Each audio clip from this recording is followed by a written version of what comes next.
Acero Records. Basta ba kalooban ay tibayan mo.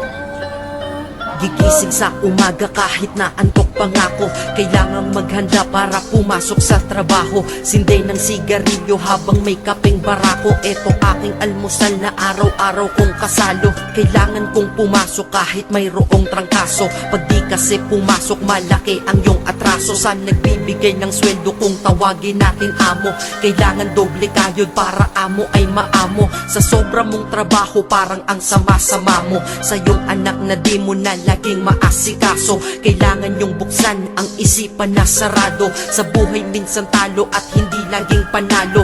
Wala kang aasahan, walang mamamalato. Pag di ka nagtrabaho, buhay mo ay lalalato. Kahit pagod ka na, ang sinasabi mo wala to. Mahirap ang mabuhay, anong magagawa ko? Kailangang magtrabaho upang mabuhay sa mundo.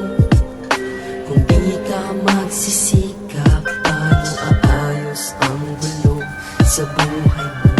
Pamilya mo, tagumpay masisilayan mo. Basta ba kalooban ay tibayan mo. Pagsapit ng aking o kaya katapusan. Wow! Bayad dito, bayad doon, yan pinagagastusan. Sa kuryente, renta, tubig, pagkain at pang matrikula. Ang sweldo tinangay ng hangin. Lubog ka na sa utang, ang sarili di malutang. Ikaw ay may katanungang meron bang magpapautang? Dahil ang iyong kinita ay hindi pa rin sapat. Saan napunta pera mo, hindi mo maipagtapat. Kapalit at katapat ng pagod mo ay salapi. Oras mo sa iyong sarili, konti lang ang nalapi. Kailangang magtrabaho para mabuhay ka. Para mabuhay ka, kailangang magtrabaho pa. Pero pagod ka na, gusto mo nang sumuko, diba? Pero di magawa, inaasahan ka nila. Kaya kahit di mo na kaya, ay pinipilit mo. Dahil ang iyong pamilya ang iniisip mo.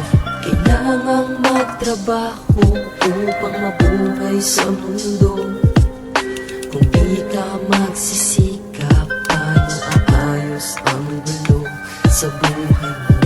Pamilya mo, tagumpay masisilayan mo. 37 na to. 37:39. Basta ba kalooban ay tibayan mo. Gigising, trabaho, matutulog at gigising. Trabaho, matutulog kung ito ay iisipin. Paulit-ulit lang para bang wala ng kulay. Palaging ganito, ano ang punto ng iyong buhay? Sa sweldo, babayad, sa sweldo, babayad.